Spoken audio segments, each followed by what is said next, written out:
그때에 여호와께서 자기의 땅을 극진히 사랑하시어 그의 백성을 불쌍히 여기실 것이라.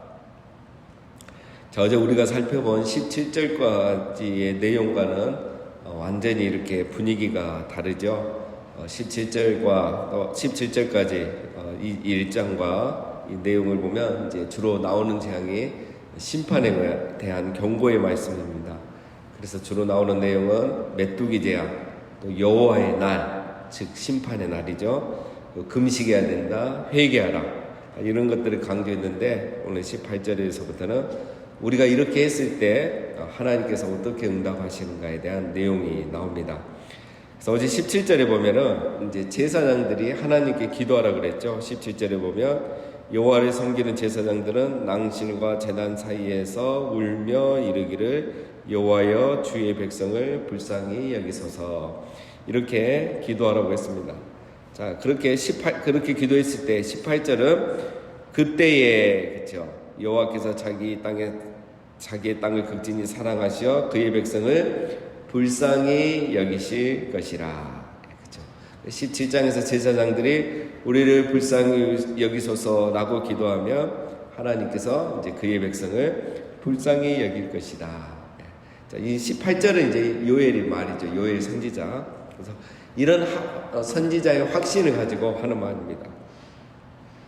그렇게 했더니 하나님께서 어떻게 합니까? 정말 불쌍히 여기십니다. 19절부터 이제 응답하시죠. 19절에 보면 여호와께서 그들에게 응답하시어 이르시기를 내가 너희에게 곡식과 새 포도주와 기름을 주리니 너희가 이로 말미암아 흡족하리라. 내가 다시는 너희가 나라들 가운데서 욕을 당하지 않게 할 것이며.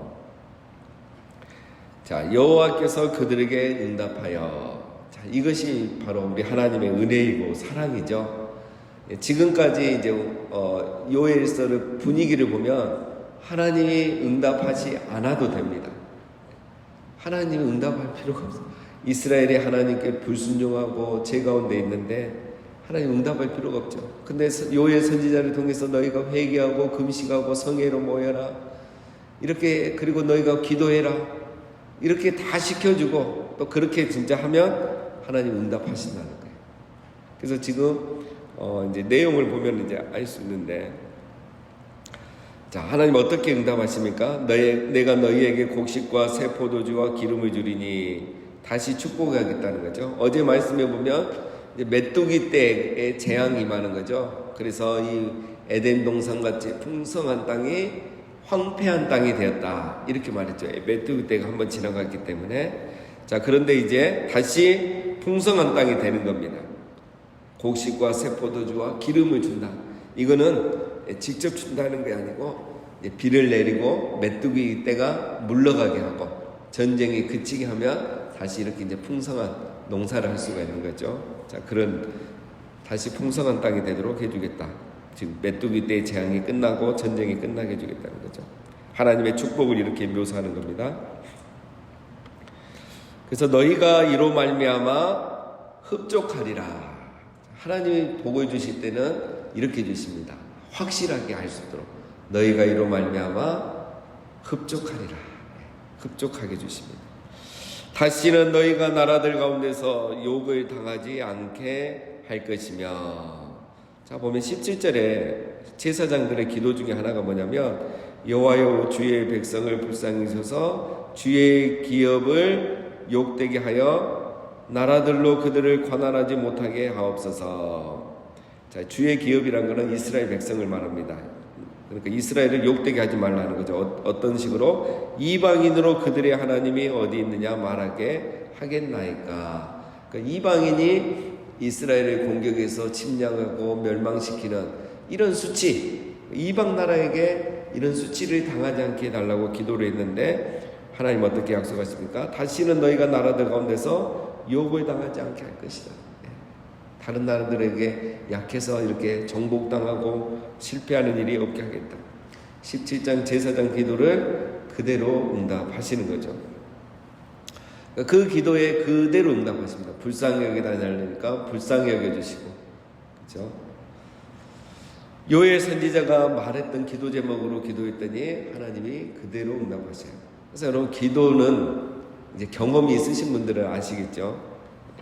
기도의 언어까지 하나님이 들으시고 그 언어대로 응답하시는 경우가 많습니다. 그렇죠? 내가 이렇게 기도했는데 하나님 정말 그렇게 응답을 해주시는 거죠. 그래서 기도할 때 신중해지는 거죠. 조심스러워지고. 자, 여기서도 보면 이제 그런 걸 알 수가 있습니다. 자, 20절. 내가 북쪽 군대를 너희에게서 멀리 떠나게 하여 메마르고 적막한 땅으로 쫓아내리니 그의 부대는 동해로 그 뒤의 부대는 서해로 들어갈 것이라. 상한 냄새가 일어나고 악취가 오르리니 이는 큰 일을 행하였음이니라 하시리라. 북쪽 군대니까 이스라엘에서 북쪽 군대면 이제 아수르 군대 또 바벨론 군대인 거죠, 궁극적으로는. 자, 그런데 이 군대들이 동해나 서해로 들어가서 죽은 경우는 없습니다. 싸워서 그냥 육지에서 죽는 거지. 자, 그런데 이 군대 중에 이스라엘을 괴롭혔던 군대 중에 동해든 서해든 어쨌든 바다에 빠져 죽은 군대가 있었죠. 역사 속에 애국 군대죠, 애국 군대. 자, 그래서 이거는 애국 군대가 홍해에서 죽은 걸 묘사하는 겁니다. 애국 군대면 그 당시에 세계 최강의 군대잖아요. 출애굽 당시에. 이제 지금 같으면은 똑같죠. 아수르 군대가 그렇고, 그 다음에는 바벨론 군대가 세계에서 강한 군대죠. 세계 제국이니까. 자, 이 말씀은 뭐냐면 하나님이 너희 유다를 공격하는 이 군대도 애국 군대가 순식간에 홍해바다에서 멸망한 것처럼 내가 한순간에 멸망하게 해줄 것이라. 그래서 20절 마지막에 이는 큰 일을 행하였으니라. 자, 보면 그 출애굽기에도 이런 이야기가 나오죠. 하나님께서 큰 일을 행하셨단 말이 똑같이 나옵니다. 그러니까 이거는 이 요엘 선지자의 말을 통해서 출애굽 사건을 그 사건을 기억나게 하는 거죠. 애국 군대가 홍해에서 죽던 사건도 뭐라고 되냐면 하나님이 행하신 큰 일이라고 돼 있어요. 그러니까 이렇게 말하면서 그 사건이 생각나는 거죠. 자, 그 다음에 하나, 이 일은 아직 일어나지 않았잖아요. 그러니까 북쪽 군대가 아직 쳐들어온 건 아니고 죽은 건 아니에요. 그런데 이미 일어나고 죽은 것처럼 과거 시제로 말하고 있죠. 예.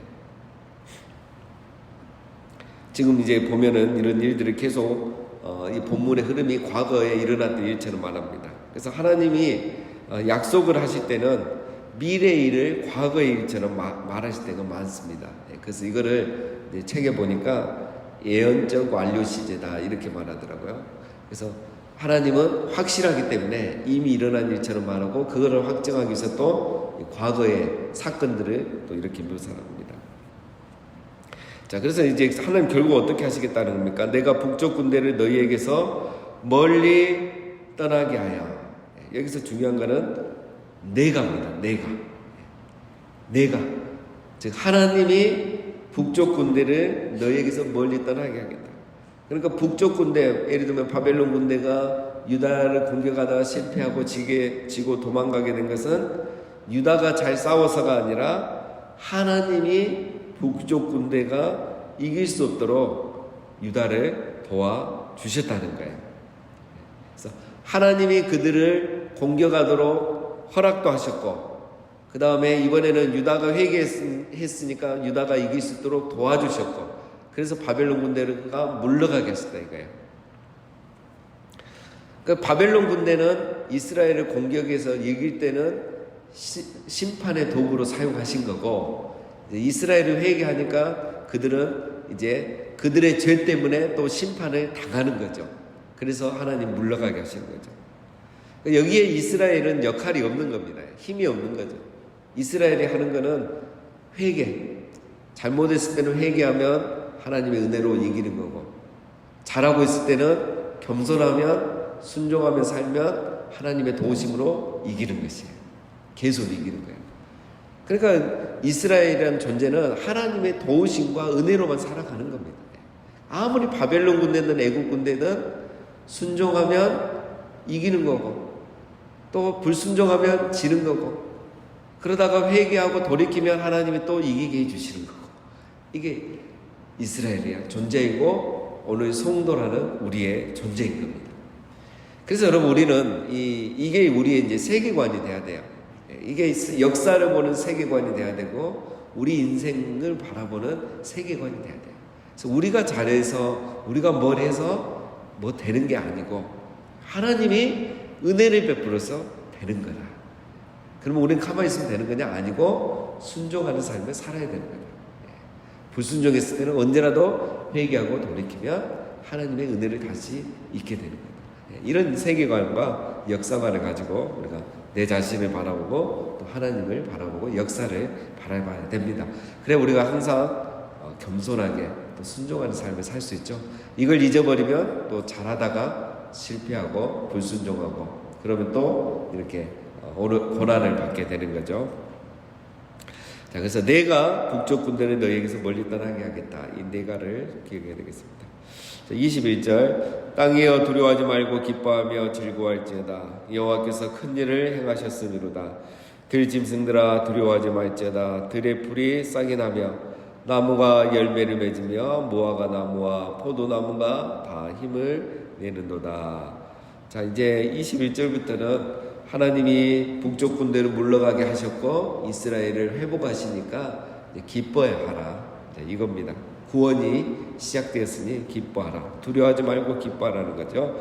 그런데 이거를 묘사하기 위해서 땅과 짐승들에게조차도 두려워하지 말고 기뻐하라 라고 말합니다. 여러분 땅과 들짐승은 북쪽 군대와 아무 상관이 없잖아요. 근데도 이렇게 말하는 이유가 있죠. 직접적인 관계는 없지만 서로 간접적인 관계가 있는 거죠. 그래서 이렇게 의인화해서는 또 말하고 있는 겁니다. 여러분 전쟁이 계속되면 땅도 싫은 거예요. 땅도 싫잖아요. 맨날 자기들 위해 싸우고 피가 나고 사람이 죽고 시체가 썩고 땅도 안 좋은 겁니다. 쉽게 말하면 그렇죠. 기근이 오게 되고 그러면 들짐승도 안 좋잖아요. 자 그런 의미에서도 그런 거고 그래서 이제 전쟁이 멈추고 이제 뒤에 나옵니다. 이른 비와 늦은 비가 내리면 들풀이 자라고 그러면 들짐승도 좋고 땅도 좋고 그런 의미에서도 기뻐하라고 하는 거고 또 이제 구원이 이렇다는 것을 강조하면서 이렇게 의인화해서 말씀하는 거죠.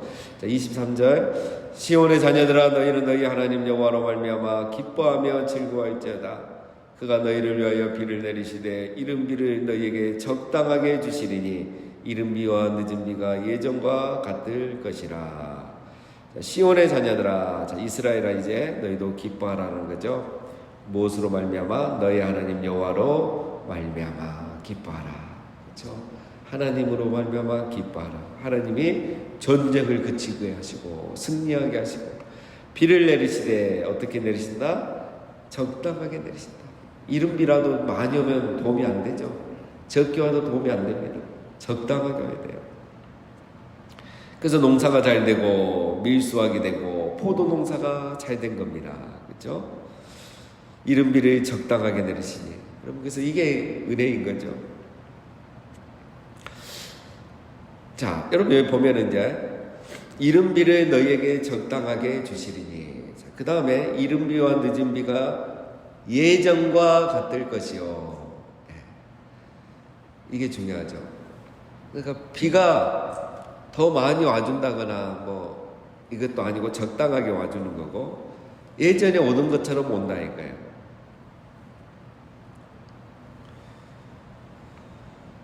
자, 그러면 똑같다는 거죠. 그래서 여러분 옛날에는 어떻게 했습니까? 비가 내리면 당연한 걸 생각한 거죠. 이 시즌에는 비가 내리고 우리로 하면 뭐 장마가 내리고 또 이제 늦은 비가 내려서 이슬이 내리고 이러면서 이제 과일이 잘 익고 이걸 당연하게 생각하는데 전쟁과 기근이 인해서 이게 다 멈췄잖아요. 근데 하나님이 예전처럼 회복해 주겠다는 거예요.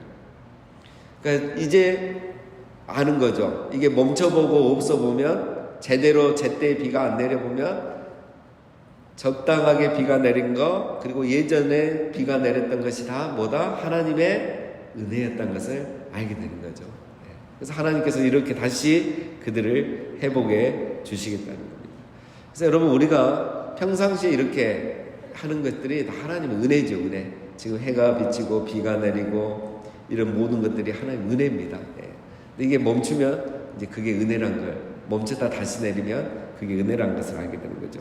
자, 하나님께서 이스라엘에게 그런 은혜를 주시겠다는 겁니다. 자, 24절에 그래서 결과가 나오죠. 마당에는 밀이 가득하고 독에는 새 포도주와 기름이 넘치리로다. 네, 이른 비와 늦은 비를 적당하게 내려주니까 이런 열매들이 있는 겁니다.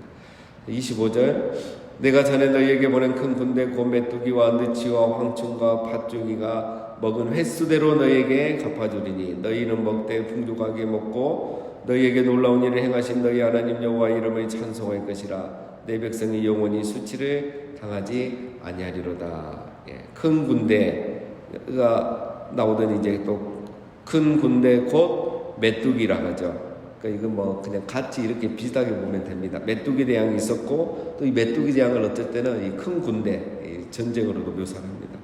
자, 그것이 먹은 횟수만큼 그 고난의 횟수만큼 하나님이 갚아주시겠다는 거죠. 그래서 북쪽 군대만 물러가는 것이 아니라 이제는 전쟁으로 인해 피폐해진 삶이 회복되게 해주겠다라는 겁니다. 그래서 하나님은 우리 일상의 삶도 완전히 회복되게 해주겠다라고 이렇게 말하죠. 그래서 너희는 먹되 풍족히 먹고 삶의 회복을 말하죠. 너희 하나님 여호와 이름을 찬송할 것이라. 영적인 회복이 일어나는 겁니다.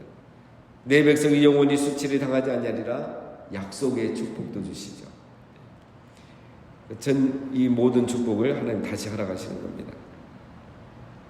자, 이것을 통해서 이제 뭐죠? 하나님이 정말 우리와 함께 하시고 우리를 사랑하신다는 것을 확신하게 되는 거죠. 27절 그런즉 내가 이스라엘 가운데 있어 너희 하나님 여호와가 되고 다른 이가 없는 줄을 너희가 알 것이라. 내 백성이 영원히 수치를 당하지 아니하리로다. 내가 이스라엘 가운데 있어. 즉 내가 너희와 함께 있다는 것. 이걸 네 글자로 줄이면 임마누엘. 다른 이가 없는 줄, 다른 이가 없는 줄 너희가 알 것이라. 즉 하나님이 너희와 함께 계시고 하나님만이 참 신인 것, 그리고 그 하나님이 너희와 함께 있다는 것을 너희가 알게 될 것이다. 자, 그래서 이제 결론이 나오죠, 여러분. 왜 불순종하면 심판받고 회개하면 다시 하나님을 구원해 주시고 풍족한 은혜를 주시는가? 이걸 통해서 뭘 알아야 된다? 하나님이 너희와 함께 계시고 너희를 사랑하신다는 거. 이걸 알아라는 거예요. 이걸 깨달아요. 비도 그냥 내린 게 아니고 하나님 은혜였구나. 우리가 순종하니까 하나님이 복을 주셨던 거였구나. 하나님은 이걸 원하시구나. 그래서 항상 우리와 함께 하시기를 원하시구나. 이걸 알아는 거예요. 그래서 여러분 우리가 삶을 살아가다가 이제 고난을 당하기도 하고 실패하기도 합니다. 그때 중요한 게 이거죠. 돌이키고 회개하고 돌이키고 하나님을 다시 알게 되는 게 중요한 거죠. 이 과정이 제일 중요한 거죠. 하나님이 살아계신다는 거, 하나님을 떠나면 안 된다는 거, 겸손히 하나님을 의지하며 살아야 된다는 거, 순종하며 살아야 된다는 거, 이걸 깨닫는 게 이제 고난이고 실패죠. 그래서 고난이 주는 유익이라는 것이 바로 이걸 말합니다. 오늘 이스라엘 백성들이 이걸 깨닫기를 하나님 원하시는 거죠. 자, 28절 그 후에 내가 내 영을 만민에게 부어주리니 너희 자녀들이 장래일을 말할 것이며 너희 늙은이는 꿈을 꾸며 너희 젊은이는 이상을 볼 것이며 그때에 내가 또 내 영을 내 남종과 여종에게 부어주리니. 자, 이제 놀라운 축복이 일어나죠.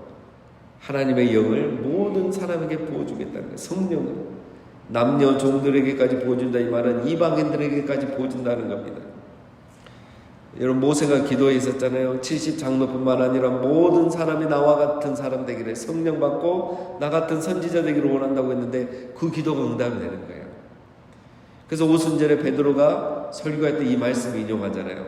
이제는 성령이 우리 유대인만 아니라 이방인에게까지 다 임했다. 이 말씀이 이제 성취됐다. 베드로가 이 말씀을 인용해서 설교를 한 겁니다. 이 예언의 성취가 시작되고 종말이 시작됐다는 것을 베드로가 안 거죠. 그래서 설교를 한 겁니다.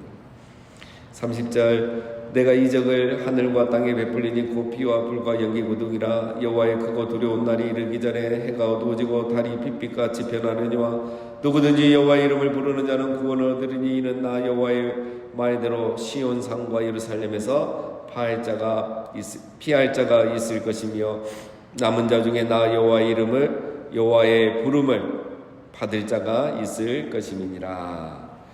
예. 내가 이적을 하늘과 땅에 베풀리니, 자, 31절에 보면 해가 어두워지고 달이 빛빛같이 변하느니와 즉 자연재해 등이 일어난다는 거죠.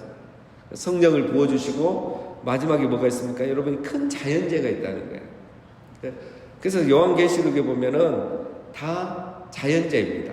31절에 여호와의 크고 두려운 날이 이르기 전에 무슨 일이 일어나느냐? 자연재해. 그래서 요한계시록에 나오는 나팔 재앙, 대접 재앙, 이 재앙들을 보면 다 자연재앙이에요, 여러분. 자연재해입니다. 그래서 결국은 마지막 때는 자연재앙, 자연재해들이 많이 일어날 거고, 이제 그런 과정들을 통해서 이제 회개하는 일들이 일어나고 마지막에 이제 예수님의 재림이 있는 거죠. 지금 일어나는 자연재해는 이거 내일 곧 종말이 가까웠다는 겁니까? 그것은 아니에요. 이 자연재해가 계시록에 보면 이제 우리 한 번에 얘기했지만 전 세계적, 광의적이어야 되고 동시적이어야 되고, 그다음에 강도가 이전에 경험하지 못한 강도가 일어나야 되죠.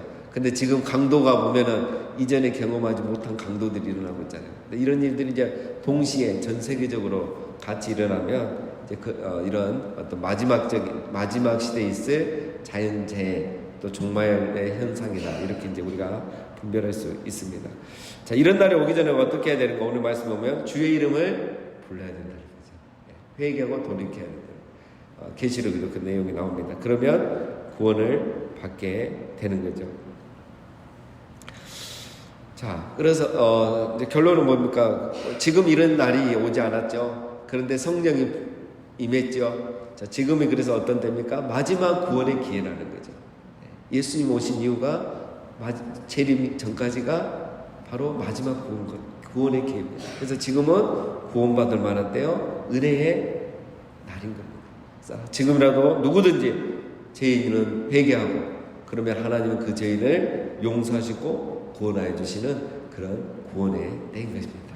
그래서 우리가 그 은혜로 이렇게 성령 받고 회개하고 오늘 이 자리에 있는 줄 믿습니다. 우리도 이제 이 마지막 때에 깨어서 주님 오시기 전까지 이런 일들을 전하고 복음 전해서 다른 사람을 구원하는 주의 증인으로 쓰임 받으시기를 주님의 이름으로 축원드립니다.